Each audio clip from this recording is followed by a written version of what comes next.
Welcome to the Mechanical Room. The Mechanical Room. A Centrotherm production focusing on all things in and around the HVAC industry. And now, your hosts, Michael Sakaris and Matthew Price.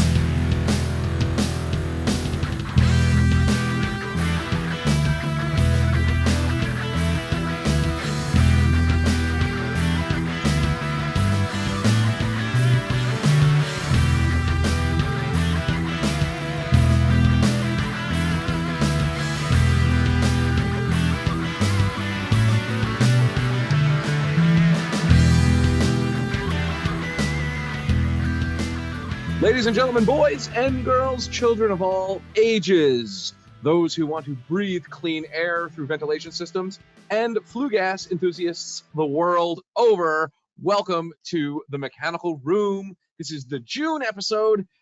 Back together at last. Finally back together. It's been quite a busy travel 2 months. What airports have you been in recently? God, I can't tell you. Atlanta, Detroit, SeaTac, Portland, Georgia again for different travel. We were in Tampa, Tampa. Tampa. A couple weeks ago. I was in the Austin one, Atlanta as well. Yeah. You know, it's been hard to connect. So the Netherlands. Oh yeah. Oh geez, I got Belgium coming up next. You know. I know it's been a whirlwind, non-glamorous tour. Yes, as much as it might seem to be glamorous. Well, it is nice to be seated here to your right again as we embark upon HVAC podcasts and the Mechanical Room and Mechanical Room adjacent. Yes, we have we have a first today in terms of our guest. We do. We were contacted by a world-renowned PR firm and said, can we get our president and founder on? So John Akhoin of Router Hero, which was the self-described largest residential plumber in the California, Arizona area. I didn't fact check him on that. I'm assuming he's correct. He did have quite a few locations and a lot of trucks on the road. I did Google him on site, a lot of pins in the map and a lot of trucks for sure. Yes, indeed.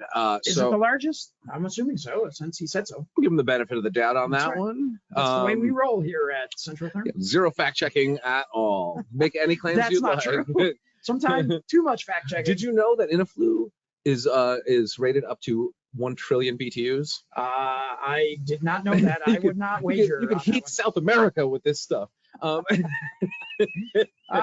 don't believe that to be true. All right, fair enough. As much as I am a fan, obviously. I don't think it's 1 trillion, did you say, with a T? 1 trillion. 1 trillion. I don't think so. No. I'd wager a lot a money on that. I'm not a numbers guy, as you know. So that's it's painful to let a lot of zeros. So they're all the same. So how many zeros do you know? 1 trillion? Well, 1 million would be 6 zeros. 1 billion would be 9 zeros. So 1 trillion. You're wrong. Am I wrong? You're wrong. Was it 9 figures? So wait. That's more. Wait, it goes billion and trillion. Billion and trillion. Right. You could have 100 million. We'd have to double check that. Well, no, I was going up in increments of 3, right? We were at, where was it? It was Hardy. Yeah. One of the guys that presented talked about the difference between thousands and millions and trillions. Like 1,000. And he equated it to like seconds and then days and years. And it was like, it went from seconds to 1,000 billion is obviously a lot more than 1,000 billion. Well, that's what a trillion is, right? I'm not sure. I'd have to. I have to write it out and count the zeros. Well, I mean, just back to the math. Obviously, we're crunching numbers here on the podcast, put in right? Something in, so 1,000 is 1000, right? So 1,000 is 100 tens, right? Let's move on to a different subject. I need paper. I'm an engineer, for God's sake. Write up 1 trillion and count it down. I don't know how many zeros I'm are going to in put the trillion. Jeopardy music right here. I know how many are in a million. Right, so you got 1 million one is 9. 6 zeros. Is it 6? Yeah, a million. Right, okay, that's what I said, right? And then, so 1 billion would be 9 zeros. It would be 1 and then 9 zeros. Right. Yes. And then 1 trillion would then be 1 with 12 zeros. I would assume so, but I am not certain about that. Oh. So 0, 1. What comes after that? The U.S. national debt. Yes. Add, bump up the number a little bit. Like 52 trillion or some insane amount of money. I remember when I was a kid, we went to New York. Well, we're on a wild ass. I know what you're talking about. The debt calculator. Yes, I wonder if it's still there. I think it is. Did they have to put more zeros? Yeah, they had big Since I was there as construction. a kid, they would have had to. Well, unfortunately, though, all the funding for the construction was completely cut. So now it just says 999999999. We got to look and see if it's still there. I will confirm. I'll see if there's a location and see. And also maybe I did notice, not to be political, because you know I don't like to do that. I do personally. Especially, I know you do, but I don't. When they were kind of debating the debt ceiling and whether they should raise it or not, I noticed that there were certain, people in our government that had, not right, not wrong, just what they had. They had a little like digital thing on their, on their lapel. I see. They were trying to make a point. I thought that was pretty clever. Yes, digital, because those people really can't use an analog. Obviously, we can't. What a way to kick off our episode. So who do we have today? So we have John Akhoin, Rooter Hero founder, That's right. involved in some charitable work and planning a very intriguing cross-global trip. That would be I've never been to Armenia or I have not, Lebanon, which I'd love to go to. So Greece last summer was the furthest I've ever been away from my home in the Big Apple here. So that would be, I guess, another few clicks further. to the west, right? That is in this neighborhood over there. Down it's like, and over. is it down and over? Yeah, I think so. I'm going to be consulting Lebanon's down and over. the actuary tables and a map for this episode. We're getting complicated here. Yeah, we are. We need a fact checker. Are we going to talk about fact checkers? We bring that up a little bit. We probably will. We should. Because we have a lot of questions to ask John. We did. We actually, and it went very. Obviously, full disclosure, we do the interview. This one we did it first. Did the interview first. Yeah, we generally do the interview first. Not every time. And then we make our own predictions based on what's going to happen, and then we turn out. Matthew doesn't like to be wrong. Also, full transparency too about it is, we record it out of order. We do. Not every time. We're gonna start. We should start dropping little clues and things like that into it, and then we can call back and create a prize, foreshadowing. Possibly there may be some squid tie-ins somehow, like digital scavenger hunt. Go find it like a little. We can do that as one of the something like that. Yeah. What do you think about that? Digital scavenger hunt. Made it up on the go. Like I can hide a little baby picture of myself in one of our Instagram posts. Larry's in the corner. gotta be Larry, of course. Larry, of celebrity. Course. Larry, everybody loves Larry. Indeed. I'm gonna have to put Larry in right here for an extended period of time. Yes. 4 straight minutes of him chewing lettuce. So is that what you do for enjoyment? Watch him chew lettuce? My wife does. Okay. I'm definitely playing on my phone at that point, and she goes, "Oh, look at him, he's eating lettuce." I'm like, "Yeah, he does that." That's what rabbits do. And also in preparation, we don't know what it looks like yet, but we did the recording this time in Teams, which we typically do in GoToWebinar. Yes. So we're hoping that it works. We had some technical difficulties. It's gonna look a little different for sure. We're gonna be not as. We should have snugged a little closer, but how do you know? We need got to see to what it looks like. approach it like we do the live. Yes. And then, which, speaking of that, this is our first time back in a couple months. We've done a couple lives, which we actually like the format. So we will be doing more IG lives, and we will be back on track on a monthly. Now that some of the crazy, second quarter craziness is behind us. Yes, indeed. So if you'd like to be on the live, DM the Centrotherm Instagram. I will provide you with my Venmo, and then we can discuss that afterwards. A little pay to play over here. Okay.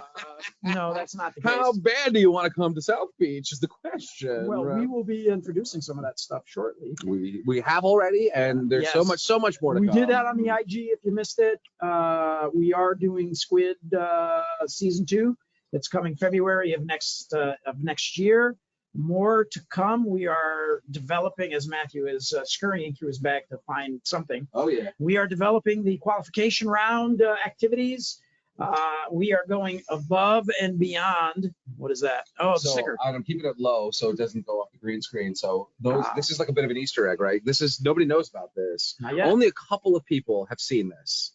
Colin Sadler has seen it because he's so adorable. Just a nice guy. I just send, super guy. Run into it by, a couple of other people as well that I'm chatting with. But this is the unofficial season 2 Squid logo here. And we will be sending these out. There's some stuff to go on. The front man's on there looking all menacing and whatnot. He is menacing, dude. full disclosure, this used to be an action figure, and I photoshopped away like the elbow gears that were very plasticky, Yes. and you know, And now it looks menacing. it does, very menacing. Oh my god. Yes. So we will have more to announce. If you're watching this, if you are a installing contractor, stay tuned. You will see and hear a lot more. Watch the Instagram channel. And now, shall we show some pipe? Oh, that's my favorite section, the favorite part, as always. Let's transition to show us your pipe. Shout out to Travis. What's up, Travis?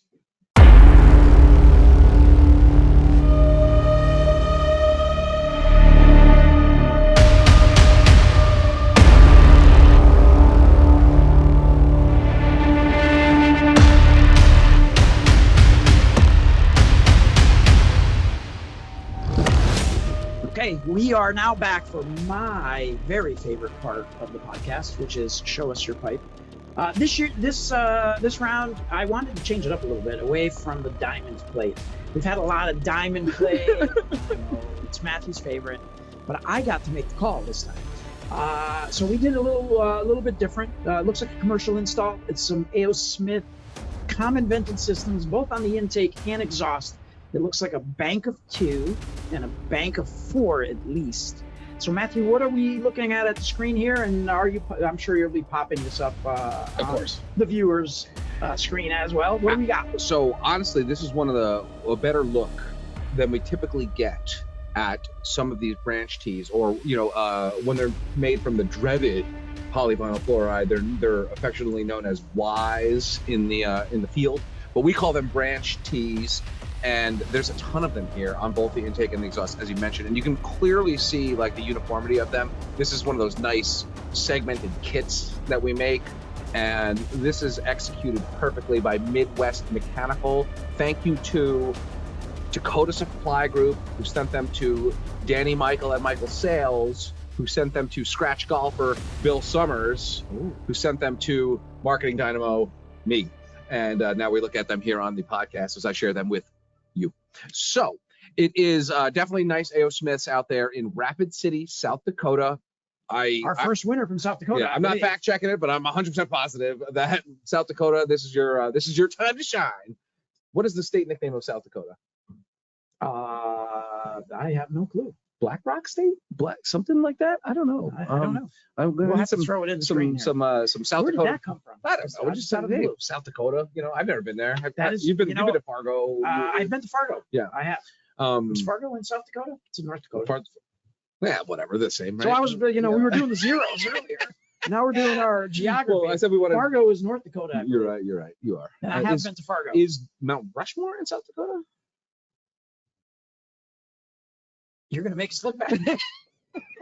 Is it in Wyoming? No. I'm almost positive it's in one of the Dakotas. Okay.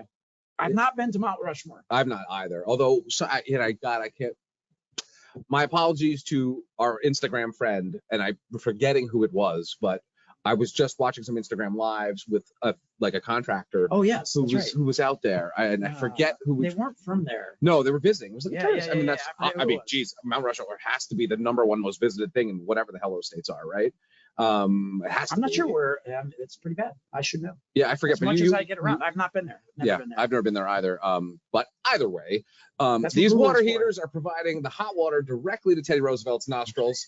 And it's what an incredible installation these things really are. To get it back on point over here, I think we're looking at 4 and 8 or 4 and 10 inch here. So starting with what I think is 4-inch diameter. It's a little tough to tell, obviously. I'm assuming it's 3 and 8 or. Ooh, I think that's bigger than 3. Is it? Because I mean, it's either 3 or tankless. It's either 3 or 4. We can tell that from the NRV, of which we make them only in 3-inch and 4-inch, right? And so it's definitely not 2. Correct.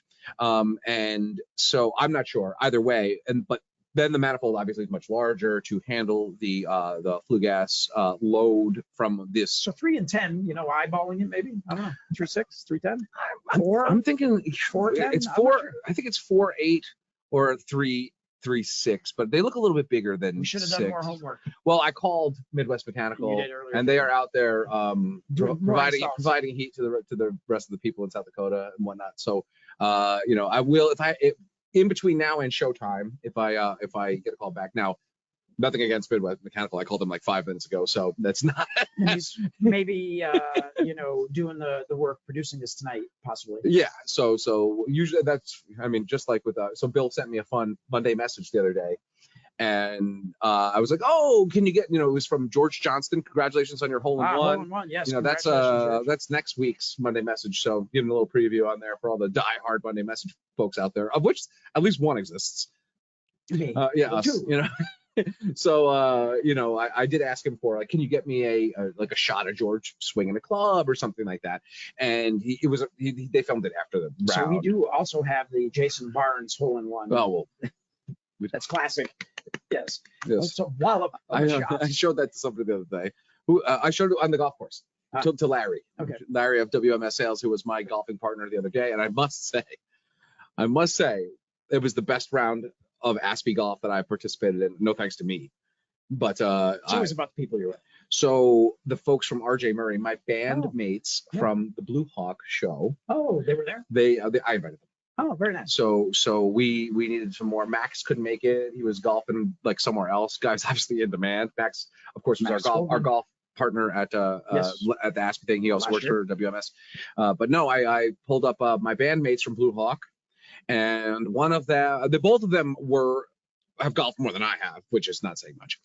But the one guy, Bryan, golfs with some frequency. We're playing best ball. Yep. And probably like 80% of them were his shots, let's say. So it's okay. It's good to have a good guy. He took second place in both longest drive and closest to the pin. So. But George, back to George, hole in one. Congrats. Yep. And let's transition to. Is it time to talk about the guest? Have the pipes been shown? The pipes have been shown. We've rambled quite a bit on this one.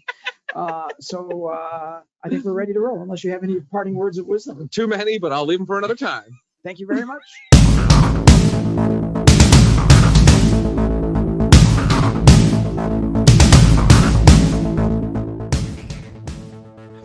Welcome back to the Mechanical Room, and we welcome in John Akhoin. He is the founder of Rooter Hero Plumbing, the largest privately held residential plumbing and HVAC company in California. He started the company in 2011 with a single truck servicing the Orange County, California area, and today the company stretches as far as Phoenix with over 250 trucks. John has published his story of overcoming adversity in the hopes of helping others like him find rewarding careers in the trades, which is a very, very big part of what we do here on this podcast. The company also proudly supports the community through their Hero Helps divisions, which have completed, as of the airing here, of the recording here, over 1,000 donations. So we'll definitely want to hear a little bit about Hero Helps as well. Michael, please welcome in John Akhoin. John, welcome to the Mechanical Room podcast. Great to have you here. So did we get it? All that data right? Yeah. That's all correct data, except, there is a co-founder, Mike West, who was actually the original founder, and I took over in 2018, right around. So that's taking over Rooter Hero. Yeah, exactly. And what's Mr. West doing these days? He's retired, happily retired. Excellent. Are you still in contact with him? Oh, absolutely. Yeah. He's people never go away. They just become consultants. Is that right? The later part of their career. Yeah, we certainly know that here. Yes, we do. Excellent. So, all right. Well, welcome to the Mechanical Room. We appreciate you joining us. It's obviously been a bit of a little bit of a scheduling conflict with his travel, my travel, and your travel. Where have you been recently? So full disclosure, Savannah, who is your PR person, let's call her, contacted us and did a lot of the scheduling for us, and it was a bit tricky, which is not uncommon. Everybody's busy these days. But we thank you for your outreach to us. It's definitely nice.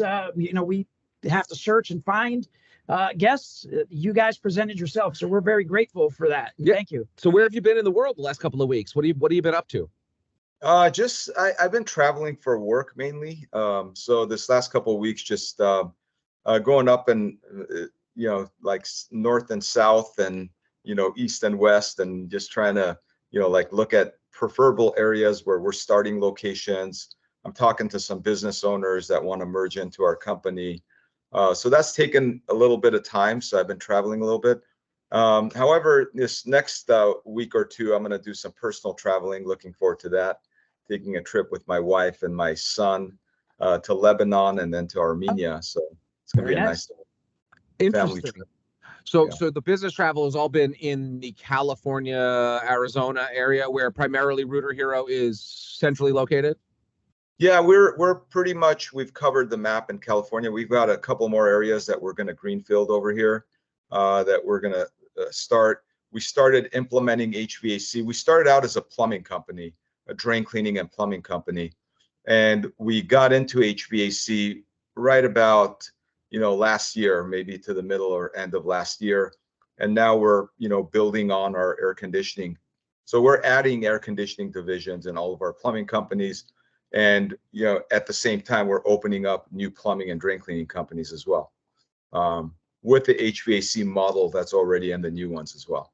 So how do you go about doing that? Is it greenfield? You start new, or do you let people acquire into the business, or do you acquire them and then change the name to your name? How do you expand? You've got tons of locations. How did you get there? So we greenfielded almost all of them. We've done some acquisitions, some good and bad. There's been some acquisition situations that didn't work out, but most of them were very strategic, like helping us either get into a market or, if we needed to, have a certain, install department or a strength that we didn't have, we would either acquire or merge in, to complement, some of our weaknesses that we had in that particular division. But most of them, I'd say 90% of them have been just greenfielding. We'll just go in, plant a, Rooter Hero flag in the ground, and then start building from there. And what is your model long term? It seems like you've been growing steadily. Is your desire to continue to grow into neighboring states? Are you looking to franchise out into a bigger area? Where do you see the company going kind of next round? You've done a lot of growth in California. What's the next round? That's a great question. We have this talk that we do internally here at Hero Land, and it's called Ask John. So we're a very transparent company. So if anybody has a question, they just put it out there, and I do a quick video and send it out to all of our heroes here at Hero Land. And that was one of the questions. And franchising is not in the direct, I guess, windshield right now. We're not looking at franchising, although it may possibly be something we'll do in the future. But right now we're looking at building locations organically. We've become the largest residential plumbing company in the state of California currently, and we're looking at just basically taking it one state at a time, opening up some locations. And we've done some research, and we know some of the areas. We're right now we're sticking in the same time zone, so we could use our hub and spoke model that we have that complement each other to be able to support each other. However, in the future, we're looking at getting out of the time zone as well and just going more east. Okay. What's the expansion process like? How do you come to decide this territory is the right one, or this county, or I need this many new vans, or this is the location for the office, that sort of thing? I mean, just you've expanded rapidly, so what are the thematic approaches that growth seems to follow? So they're all different. None of them are kind of identical, even though we feel like we've figured out a cookie cutter plan, but it's never a cookie cutter. Every area is different. Some of the expansion has been expanding our territory. Like if we're in a certain area and we're expanding outward to cover more territory, that's been an expansion that we've done. Some of it has been, just going completely outside of the market we're in. And when we're doing that, we're comparing a lot of the demographics to our current locations. So we'll look at the age of the housing, we'll look at household income, we'll look at how many owner-occupied homeowners there are in the area, because we're a residential plumbing company. We like being in an area where there's more people that own the houses that live in it rather than rentals. So those are some of the things that we look at and we chart it out. We do have some dots on the map that, we feel are, some of the potential areas that match the areas that we're in. And then we look for talent. We mainly look for talent on the inside of the company to see if that, do we have some, talent that we can actually, move out there to help us plant the, flag in the ground. And if we don't, then we look at, the local market to see, who's out there, who actually shares the same values our company has, the same, sort of vision. And we're looking for basically entrepreneurs, people that, will come into the company that have the ability to grow a company, that, have the entrepreneurial mindset. And we just become a vehicle, to help them, get all the assets they need. We have a marketing department that puts a marketing plan together. And we sort of like to call it, where, we have business owners within a business that don't have to put their own capital, to actually start a location. We can help support them. We'll put all the money and the risk, and they could share the benefits of the upside without having to put any of their own money into the game. So how do you go about scaling that? I mean, we talk about that here at Centrotherm. We've been growing very rapidly. At times it's, hair on fire kind of situation. How do you scale, right? How do you scale? How do you bring people in? Any advice that you can offer? And how did you guys do it? What have you found that works as you've been growing, right? There's always a challenge with growth. It's a good thing, but there's a challenge. How do you guys manage that? What are some of the tools and processes that you put in place? What advice would you give somebody? Because again, our podcast is about the trades and how people get in and how things work and how they function. What are the different layers? What advice do you have for guys that are, 1 or 2 trucks that want to get into, 18 trucks or multiple states? What's that advice? And how I mean, it depends on where you're at, right? If you're at 1 or 2 trucks, my advice would be, start working more on the business. Because I know when I was 1 or 2 trucks, I was mainly the mechanic. I was the guy out in the field. I was the guy doing the work. And I had to be very purposeful about working on the business, because you could get really sucked in to the day-to-day operation where you don't have any time to be proactive because you're so reactive, responding to customers and fixing stuff. So you have to be very disciplined and understand that there's a difference between working on the business and in the business. And even though we get pulled into the, working in the business to put out fires or respond to customers, we have to be proactive in planning on working on the business. So that's been my thing, is even though when, I still get pulled into the business, I still get pulled into meetings and stuff that, I call, getting into the weeds. But I try not to stay in there too long. I try to let my team figure it out. And most of the time, I plan on items that actually help expand the business or grow the business and do it, strategically. And when I do my weekly planning, I actually put more items in there that are working on the business than in the business. And then I let the in the business stuff fill the gaps, right? Because it's always going to come up. People are going to call you. You're going to get those. How do you manage the reach? Do you have a team, a management team? You've got a big reach, multiple states now, ton of locations in California. It sounds like you're growing. I do want to talk about California too and what you see. I do have to have Prop 65 printed on all of your bumpers. Yes, but how do you manage? How does your company manage and you manage the business? A lot of people, a lot of trucks, a lot of feet on the street, a lot of projects. How do you manage it? How do you keep control of it? Yeah, so we basically try not to, so we have local managers that actually run the business. The leadership in every market is the leadership that runs the business. They have people that are under them that help them do that. And there are certain things that we do here at corporate where we actually manage certain things at corporate, but we kind of like to leave building and, creating the business plans and, all of the budgets and everything to the local manager.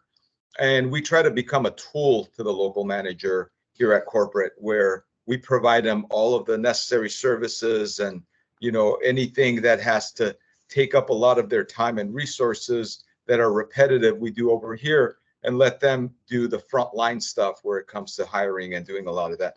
So when it comes to managing the business, we have a really good management team. We have that every one of them are in charge of something different. Like going into local markets, I have an acquisition team that works on sending out emails, making phone calls, and doing all that stuff to, just kind of look for like-minded business owners that are looking to join our movement. And then I also have a recruiting team in our HR department that also looks for the talent that we're looking for as well. They'll go online, they'll reach out to certain people, and they, get proactive about, looking for the talent that we're looking for. And then some of them just naturally come to us, with me being on the podcast like this, and just kind of the hero talk that we have out there, and other things like that as well. So can you take us through just a little bit of maybe corporate hierarchy that you've got set up? Because it sounds more like a plumbing empire than a standard, like when I get my water heater fixed, I call up the guy who's down the street, and there's like 3 trucks basically, and they service. The same guy you use. He drives from his house to my house, and it's and I kind of know how they're operating it. So I'm curious about, so you're at the top of the pyramid, let's say. Then is there a team that works kind of universally with all of the branches? And then how does it divide down? Like, who's the top guy at the individual branch, and what is his title, let's say? And just can you break down sort of the way that the organization is sort of shaped overall? Yeah, it's a pretty flat organization. I mean, I know the pyramid analogy, and it's sort of like our pyramid is more upside down. You're inverting the pyramid of success, like Ted Lasso. And it's also really not shaped as a pyramid because we're so flat. It just kind of like it goes like this, right? Gotcha. We try not to have way too many middle management in place, only because I believe that it creates a lot of bureaucracy, and just the message gets diluted through so many different layers. So we try to keep it really flat in this company. Okay. We try to hire the right person in the right market, that knows the market, that can actually make a really significant impact. And then we have this, like we serve you mentality here. So we're like, okay, here's what our other locations are doing. They're all a resource. Go visit them. We encourage, collaboration. And then, we let them come up with the plan of how many vehicles they need, how aggressive they want to get into growing the market. We kind of go back and forth a little bit on what we recommend. Some people are overly aggressive, and some are not aggressive at all. And then we sort of have the server mentality where, okay, well, what can we do to help you? Like, this is everything, all the resources we have. However, what else can we do? But at the same time, we also look for resourceful people, right? Because we call it batteries included. I learned this from my coach.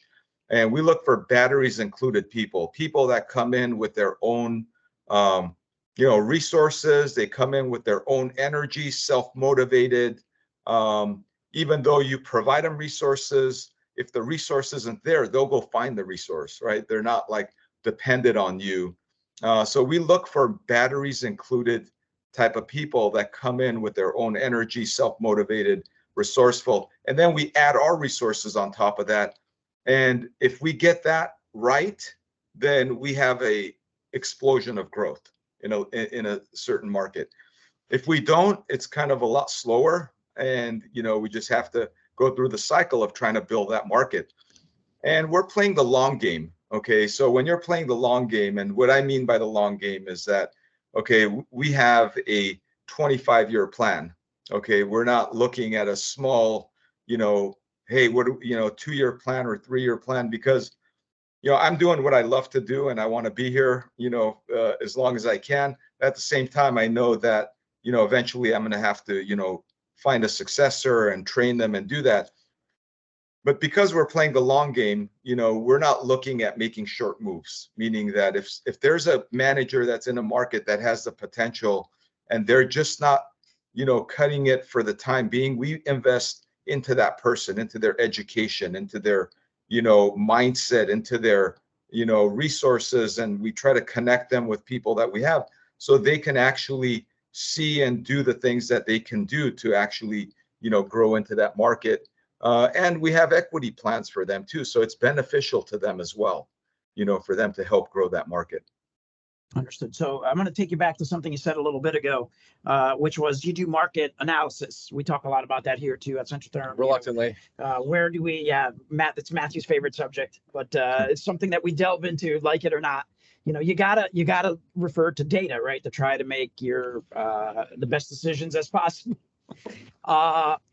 At the same time, right, there's a certain knowledge in the field, and everything is not a one-for-one relationship. I invest $1, I get $5 back. There's a little trial and error. At the same time, that's not how it is. That's not how it is. Oh, I'm sorry. I've been on a lot of calls where it seems like it is how it is. It is, but it's not. It's a very fluid situation. But you mentioned that you look at, a type of market, you do market data, you like markets where there are mature homes and single family homes. Where do you collect that data? Just curious, again, kind of share it with the folks that listen. How do you collect that market data? Because a lot of plumbers, a lot of companies that start, they have a truck. They're like, they're banging right? for referrals for right. whatever, Angie's List, the whole nine. Take a little bit more of a strategic approach, it sounds like. How do you collect that data? How do you work it? How do you use it to make decisions? So I'd have to refer to my team to find out where we get the data from, because you don't need to give a specific, we go to Dodge and we get, or something like that. But right, I don't know where we get the data, but I know, we do look at the data, and then we put a side-by-side comparison to the markets that we're already in, and we try to find the data that kind of matches the markets we're in, and use that as a sort of like a indicator that this could be potentially a good market that we could go into. What type of, and this goes into Matthew's wheelhouse here, how do you market the company? Are there tools that you use? I know you've done a number of podcasts. We did some research, right? Part of what we have to do to be prepared. You've done podcasts. You put out Instagram messages. You mentioned Angie's List. How do you market the company and yourself? Because you do some of that as well. Yeah, I mean, when it comes to going into a certain market and how we introduce the brand to the homeowners, we use obviously digital. Digital is a big place. So we go to Google, all of the other search engines that are out there. We do SEO, we do pay-per-click.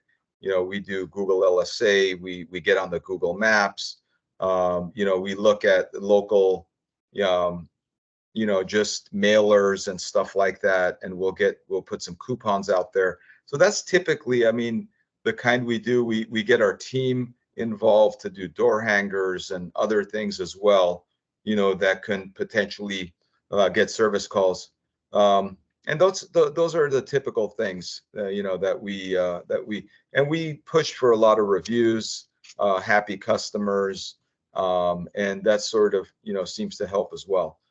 As far as myself, how do I get the message out? I've wrote several books, and I have a book that I wrote and that, gives advice to plumbing owners. And it's called, How I Grew My Plumbing Company from 0 to 50 million in 9 years, and how I plan to triple it in the next 3. Well, we've already doubled it, and after we got to that point, and now we're working on, getting it tripled. So the book gives a lot of information, and at the end, we basically share all of our secrets in there. We're very transparent with not only with our employees or our heroes that are here, but we're pretty transparent with like what it takes to do it. Because, I believe that, it's not about the secret sauce, because there really is no secret sauce. It's more about execution and getting the stuff done and staying focused and continuing to like push forward on the execution to make sure that you are actually doing all the things that you're committed to. So that's the key to it. It's the execution. It's not all the information, because we have so much information. I mean, look at all this information we're sharing now, right? I mean, I'm sure anybody could go Google anything, and whatever they want to find out, there'll be 100 people that have 100 messages. There's thousands of ways to do it, but it's just the fact of, you know, who are you and how are you going to do it, and are you going to be consistent about it? Right. Yeah.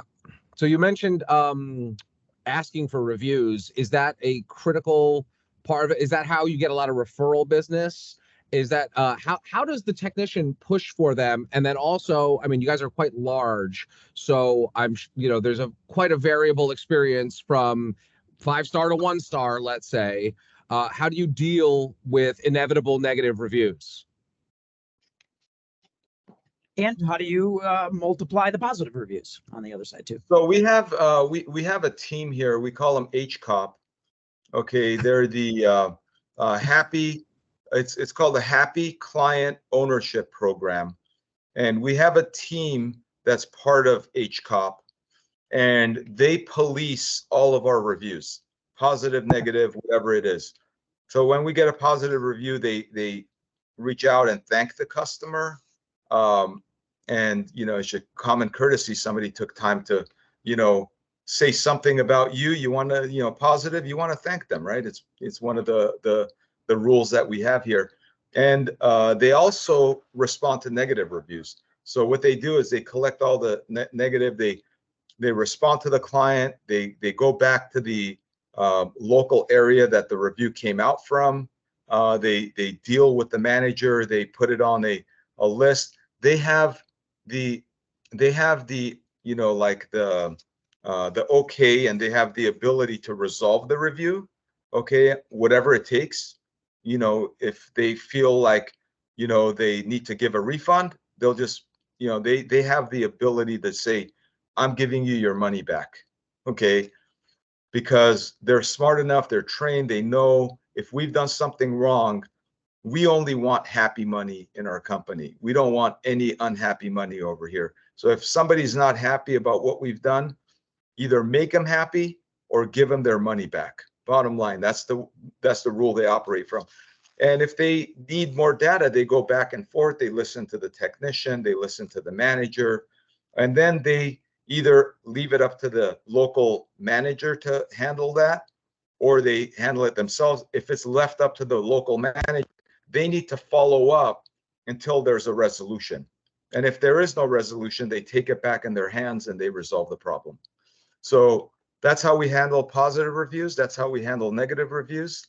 And we do our best to keep people happy, because we understand that, you know, happy people refer you to other people. And, you know, it's really important for us to give a really good customer experience out there. So how big is that team, the HCOP team? Currently, we have about 4 or 5 people in the team. And, you know, there's some people that are dedicated just to that. You know, that's their entire position. And then there's people that actually respond to that, because some of these things come in at different hours. Sure. And, you know, some people are working on it full time and some of them are working on it part time. Cool. Who do you admire out there in the industry? Who are some plumbing companies or installers that you might follow that you think, you know? This is a standard mechanical room question. Yeah, we ask this of just about everybody. So who's out there that's inspirational to you? A business or podcasters like us, or, you know, anybody in the industry? Who do you look up to? Well, I mean, there's several really good, you know, operations that are out there, and you know, that you know, like, are doing a lot of great things. I think there's a lot of good players in the industry.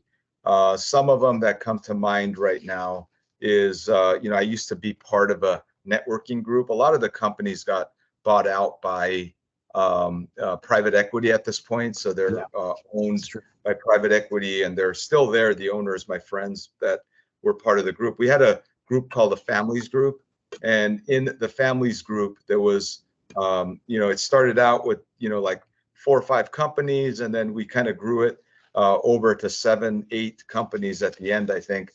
And people that were in there were like, Kevin, my friend that owns a very large air conditioning company up north.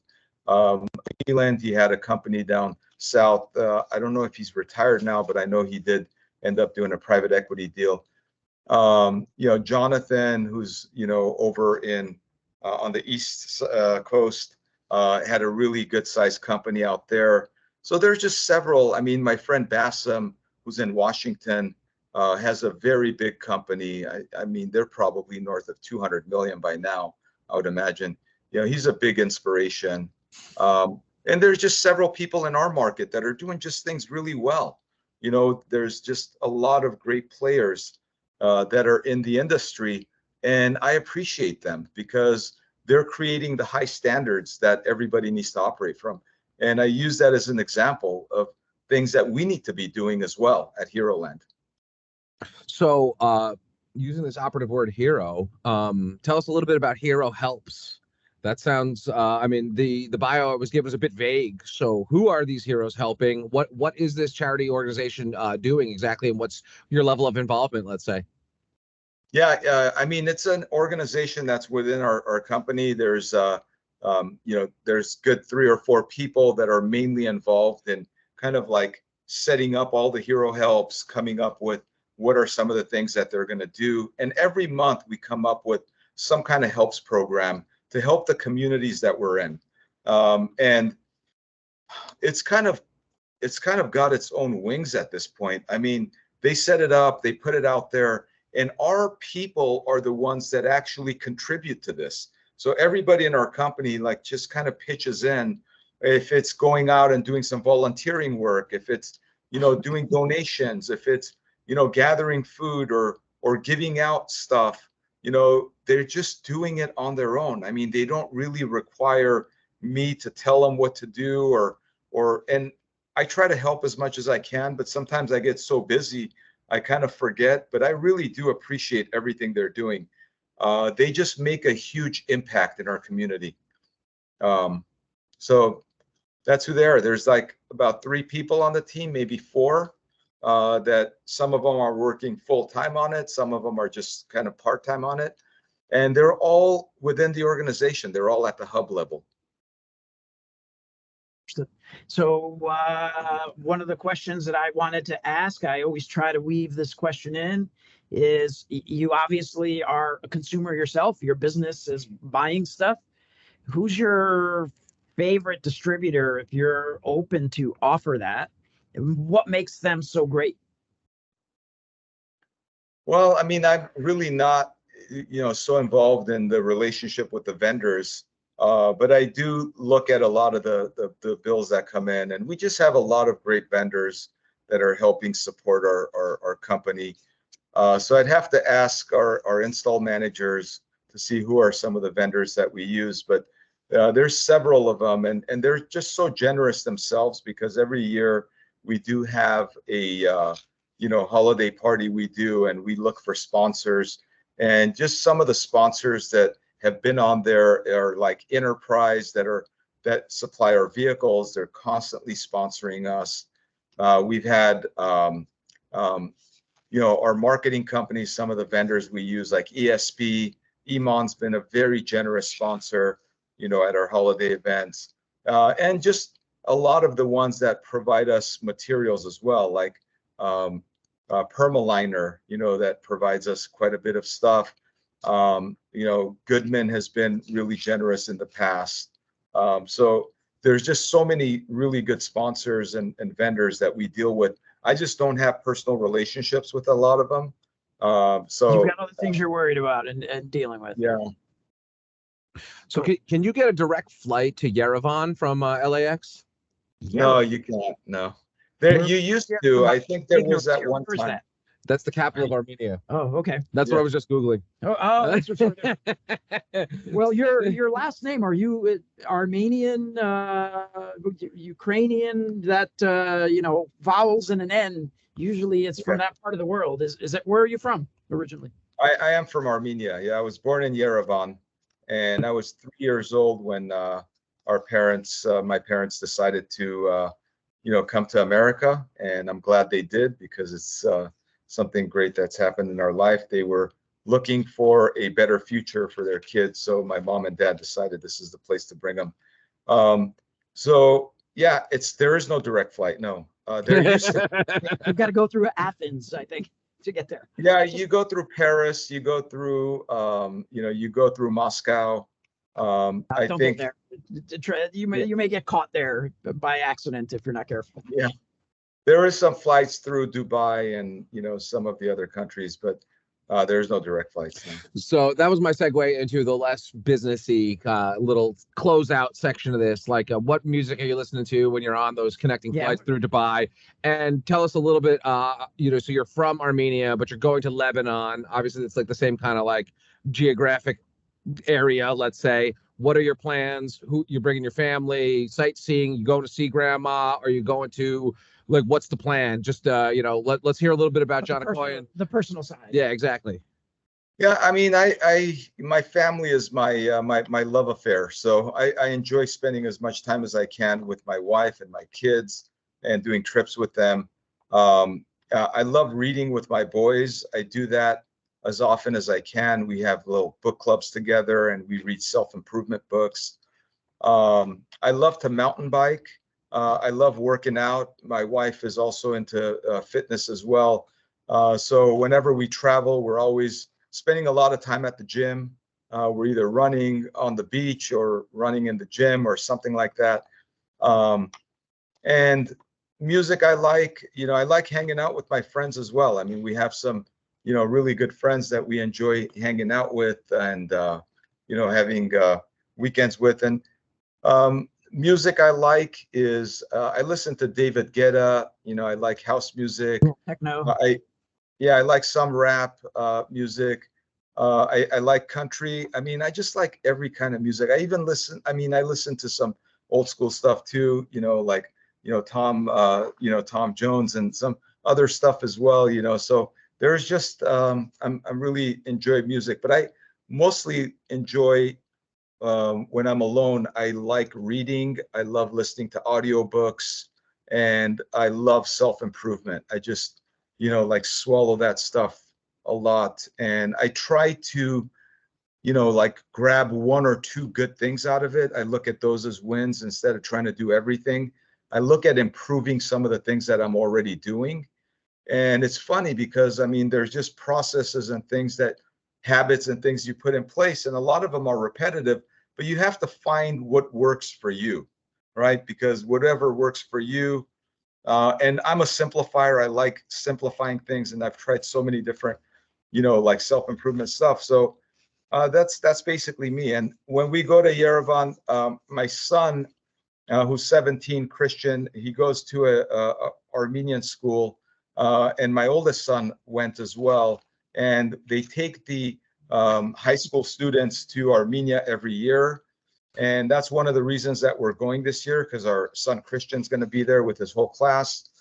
And my wife has always wanted to go to Lebanon. She's born in Lebanon, and my dad was born in Lebanon. So we've just heard so many great things about Lebanon. So we're going to take my in-laws with us as well because they know Lebanon really well. So they're going to be on our trip, and we're just looking forward to spending time with them over there, and then joining our son who's going to be in Armenia to spend some time with him in Armenia. So I will give you a self-help book that I'm in the process of reading right now, because Matthew knows this. I try to read, the typical type of, crazy book, but I try to read one biography. Judas Priest biographies. Yeah, I did read the Judas Priest biography, but that's not what I'm going to recommend. But I try to read one autobiography, and I try to read one self-help book at least a year. The one that I'm reading right now, and I'm going to forget her name. It's a former CIA agent, which I'm finding fascinating.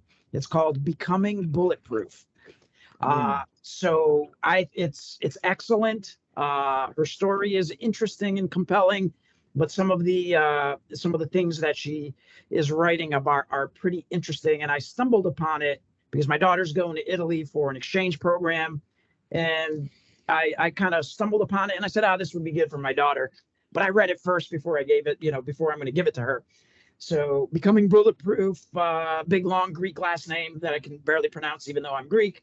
I think it's a good one. So do you have a recommendation on a self-help book? Yeah, I mean, we have a few that we're reading right now. In our book club at work, we're reading this book called Man Up by Bedros Keuilian. And it's a really good self-help book that we're reading right now in our book club here at Hero Land. And with my kids, I'm reading a book called Alcohol Explained, which basically, talks about what alcohol does to the brain and all the side effects of alcohol and everything else. And makes personally, Kat a great dancer. Yes, that loosens me up so I can dance. I try not to. I'm kidding. It definitely does, create some short-term happiness for sure. Indeed. So the name of the lady that wrote the book is, I'll say it Greek, Eva, but although she may pronounce it Ava here, Poumpouras. So Becoming Bulletproof. Poumpouras. It's a great. You're going back to the. So highly recommend it. It's a fascinating read. Oh, great! boy. I wrote it down. Thank you for the recommendation. Yes, so, and personally, right now, I'm reading the Jim Collins's books. We just finished Good to Great in our book club. Yeah. And then we're moving on to Built to Last. I've read that one as well. And right now I'm reading How the Mighty Fall. Just a sequel to a lot of the great books that are out there. So I'm reading all of his sequels right now, which is pretty good. And Tolkien and Dr. Seuss and Hustler. Is that still in print? I'm in the archives. Okay. I thought they all went away. Tolkien, Dr. Seuss. Okay, I can get into that. But, All right, John, we've taken up a lot of your time here. We'll let you get back to cultivating the heroes and rooting all of California and Arizona and expanding the empire out there. Have an incredible time on your trip. That sounds amazing. Two places that I've never been that I have not either. Would love to. I would love to go. Just fascinating stuff. So thank you for joining us here on the Mechanical Room, and let's keep in touch, man. When I'm out in California, I'll give you a heads up. I'll look you up. Yeah, sounds good. Thank you. And I highly do recommend it. Armenia is a very beautiful place. So if you do have like a bucket list of places to go, I highly recommend visiting Armenia. The churches are very old. There's 4th century churches there. And they're just beautiful, very old, and it's just a beautiful place. So I think anybody that's listening that has a bucket list, Armenia should be on that bucket list. It's a great place. I am of Greek descent. Matthew came to visit us last year, and we did have a church agenda that he had to go see. So I can appreciate that. We did there. I didn't, what is it? Ignite. You did, yes. You survived. I did. I was wearing like flame retardant jacket the whole time. Yeah. I have a fire extinguisher just in case. All right, sir. Thank you so much. We'll be in touch. Talk to you soon.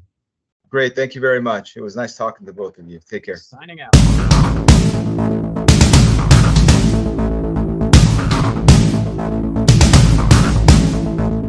We're back. Hello, we're back.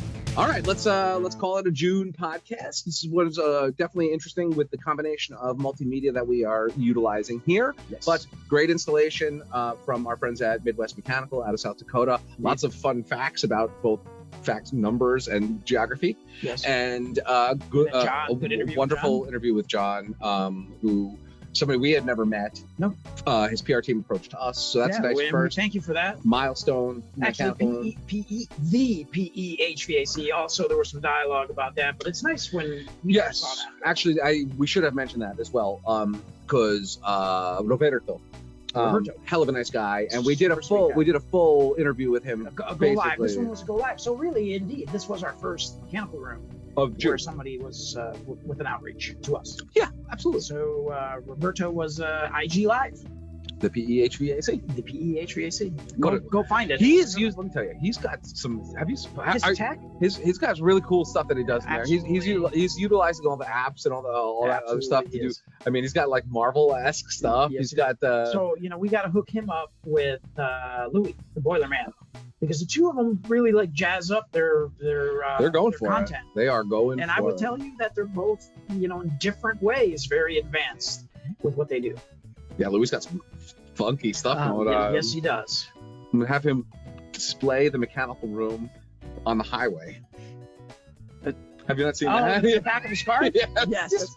So we also have to put a subwoofer and speakers in the car so you can I'm hear sure you can that's hear like the pimped out. voices, right? Yeah, it's I'm got to sure be that's part of pimped that. out. So with that in mind, weapon! Bye, all.